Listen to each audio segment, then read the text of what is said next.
Hi there. This is Ed the Wave here. I'm going to talk a little bit about the power of pentatonic scales. Really important to understand this stuff. It really opens up your playing, opens up your possibilities. I'm going to demonstrate a little bit of how I like to use pentatonics in my own beats, my own music. So, what is the pentatonic scale? For those who don't know, 5 notes uh, in the key of C major. Everybody knows that scale, right? Most people do, at least. Anybody who plays a musical instrument does or writes music. But it's the major scale without the fourth and without the seventh. So it avoids that what's called the tritone interval. So that means you have the first, the second, the major third, perfect fifth, major sixth. And this continues indefinitely.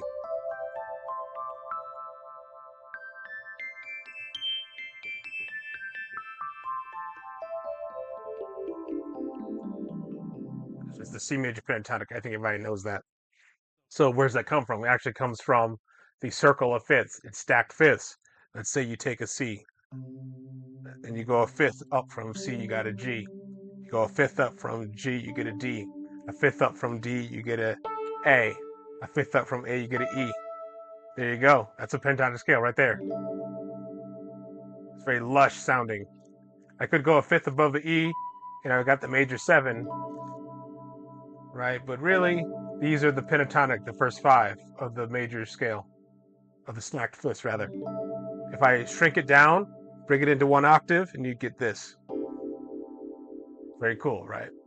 Very consonant. It's like it's the feel of the harmony kind of condensed into one octave, right? It's like the pure tonality of that of the major.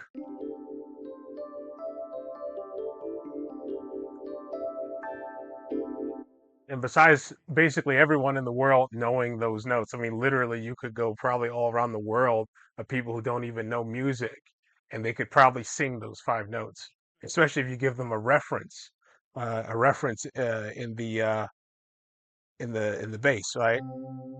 If I play that in the bass,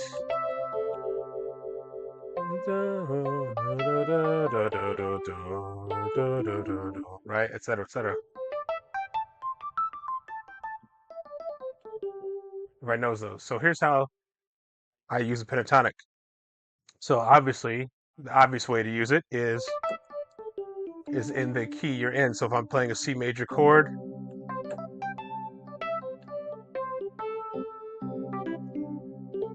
to improvise in that key of the tonic major, right? I'll bring a little bit of a beat.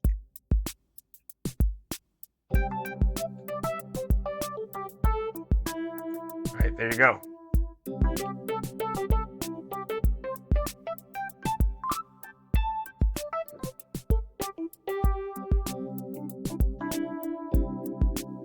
Now that's all fine and dandy. Sounds a little plain, right? So you can think about moving through the cycles of fifths, and you can hear and see how they work together. So if I have a C major pentatonic, and if I let's just stay in the key of C for now, right? All white keys on the keyboard, no sharps, no flats. So if I'm playing a C in the bass, and I'm playing the C major pentatonic, it gives you what's called the C69 chord. So that's like the pentatonic scale in one chord. Now let's go through the circle. So if you go through what's the fourth or the perfect fourth of C, well, that's an F. So imagine I take one note, this E, and I just go up to F. So now I have this kind of harmony.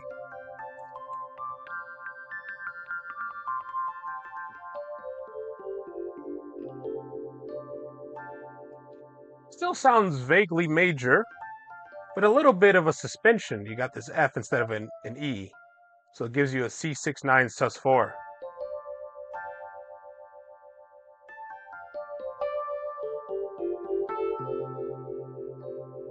There you go. Now let's move in the circle again. And maybe I'll post a circle of fifths diagram so you can follow along. But imagine this. Imagine you have the B flat major pentatonic.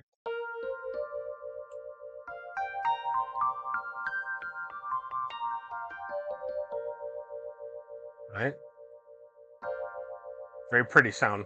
If I play C in the bass, oh boy, what's that? It's something like a C9, a C sus. It's a sus chord. So that's another formula for a sus chord. You could play a root in your right hand and you play the pentatonic of the flat 7. Now I'm in a C9 sus4. So this is major, but this is really more of a Mixolydian feel. It feels like I'm about to go somewhere, right? So maybe that C9, C sus9, sus4 is going to go to like an F chord. There you go. Sounds cool, right? Let's continue. So I went from a B flat. Let's try E flat major. E flat pentatonic. Oh boy, what's that? So that's interesting. Now we went from a major to a minor. So I'm keeping the same bass, C in the bass. But if I play an E flat major pentatonic on that, now I'm playing a C minor chord. I'm in the key of C minor.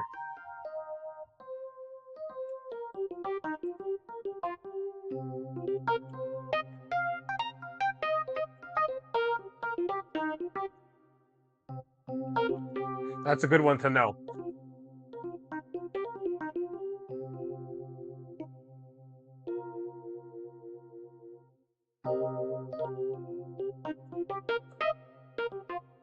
One way to make this more obvious is just play the triad. So E flat major, right? And then I have C in the bass. That gives you a C minor 7, right? So it makes it even more obvious if you just take away the major second and the major 6. You just play the triads, the major triad. So what's after E flat? Goes A flat. So if I have C in the bass and let's play A flat. So you can think of that as A flat over C, but if I play the pentatonic, it's like an F minor 11. You could also think of it as a C minor 11, flat 13. There's different words for it. But essentially, it's an F minor uh, 11 with the C in the bass. Now, interesting thing about this pentatonic, just like I stacked the fifths, right? That gives you the major pentatonic. What if I stack the fourths starting from C? Watch this. C, F, B flat, E flat, A flat. There you go. So I just stacked the fourths. And that's going the other way too. You could go C, F, B flat, E flat, A flat. See, that's an A flat major pentatonic, right? Very cool. So there's a lot of mysteries there. Not really mystery, but interesting things. So we have A flat. Let's go through the cycle again. We have A flat. You could go from an A flat to a D flat. So let's play a D flat major. Now that gives you an interesting chord.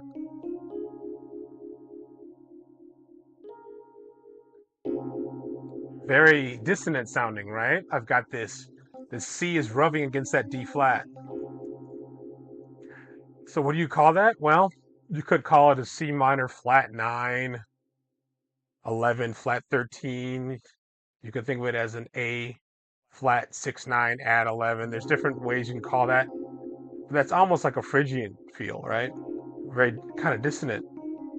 But it might be cool to play a D flat major pentatonic over a C in the bass.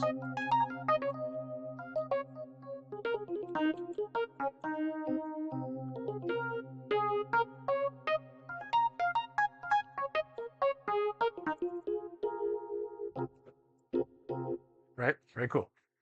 And so we're kind of already we moved the circle, so we're almost like 12 o'clock, like 6 o'clock away from the 12 o'clock position, right, on the circle of fifths. So we have a D flat. Now next is a G flat. On the keyboard, that's all the black keys. That's the major pentatonic on all the black keys. It's also called F sharp, depending.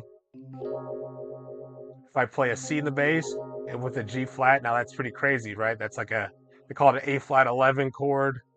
You can think of it as there's all kinds of different names you can call it. You can see on the screen, it's different ways you can call this. A G flat 6-9 maybe, right? There you go. You also have We're kind of moving back in the other direction. So we have a B major pentatonic. There you go, B. Now that gives you a very tense sound also, right? Now they call it an A flat, sharp 9, 11. This is almost like a altered sound. So especially if I were to play a dominant.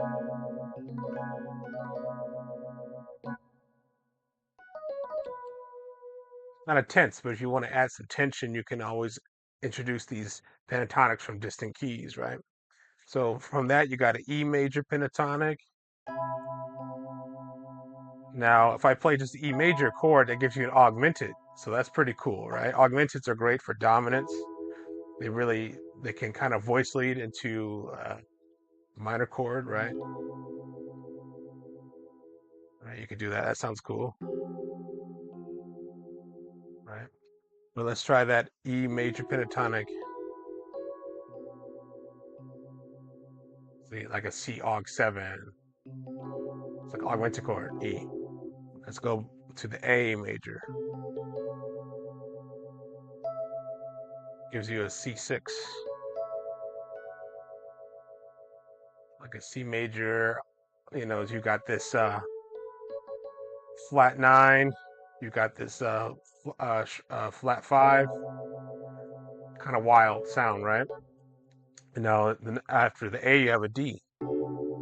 Now this is actually a pretty good sound. Let's play a D major. What is that? C major 7, sharp 11. So that's a Lydian. So that's another formula to learn too if you're playing in the Lydian mode. You think, okay, the root, whatever my root key is, in this case it's C. I have a D major in my right hand, a D major pentatonic. So it's the major pentatonic a whole step above. So a whole step above C is D.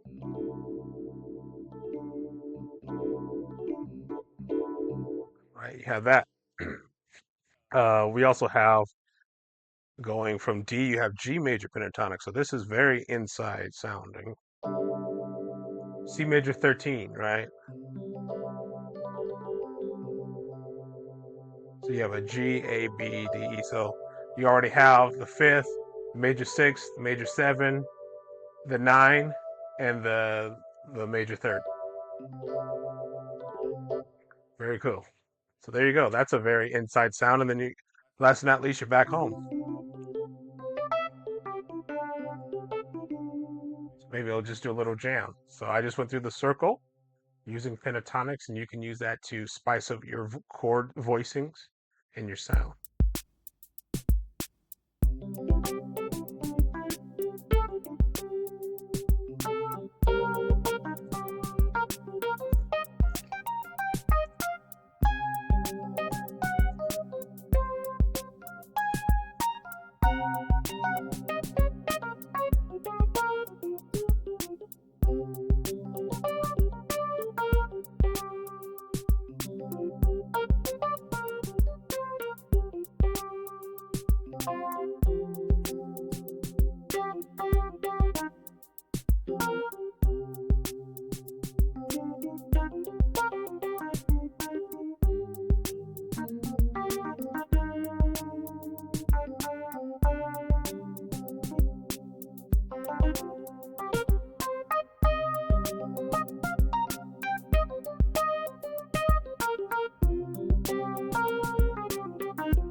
There you go. a little bit of in C. I started on C major, then I kind of went to C minor. There you go. That's a way to use the pentatonics. So try it out in your next song. Try it on your next beat, whatever you want to do. It's a very simple idea. There's 5 notes, and you can get a lot of color and a lot of ideas from just 5 notes. And try it in different keys too. It's going to really improve. Thanks.